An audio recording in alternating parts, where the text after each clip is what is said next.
వస్తుంది. గిట్లనే ఒక పేరెంట్స్ పెళ్లి చేశారు ఒక అబ్బాయికి. 2 ఎకరాల భూమి ఇచ్చి 10 తులాల బంగారం ఇచ్చి థ్యాంక్ యూ. 10 తులాల బంగారం ఇచ్చి పెళ్లి చేశారు ఆ అమ్మాయికి. జస్ట్ పెళ్లి చేసిన ఒక 6 మంత్స్ అంటే అంత కట్నం ఇచ్చి పెళ్లి చేశారు. ఎందుకు ఒక ఆడపిల్లకు పుట్టింటోళ్ళు కట్నం ఎందుకు ఇస్తారు? అంటే ఆ పిల్లని అమ్మేస్తున్నట్టు కాదు. పిల్లకు బంగారం ఇచ్చేది, కట్నం ఇచ్చేది ఆ పిల్లకి రేపేదన్నా కష్టం వస్తే అది వాళ్ళకుంటది.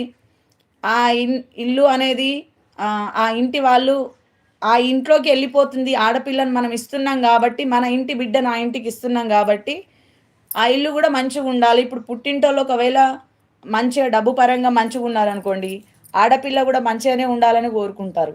ఒకవేళ పుట్టింటోళ్ళు కొంచెం లేకుండా ఉన్నా గానీ, ఆ అబ్బాయన్న అత్తగారింటి కాడన్నా మంచిగుండాలి, ఆస్తి పరంగా మంచిగుండాలని అప్పు జేసైనా సరే కట్నమిచ్చి పెళ్లి జేస్తారు ఆడపిల్లకి.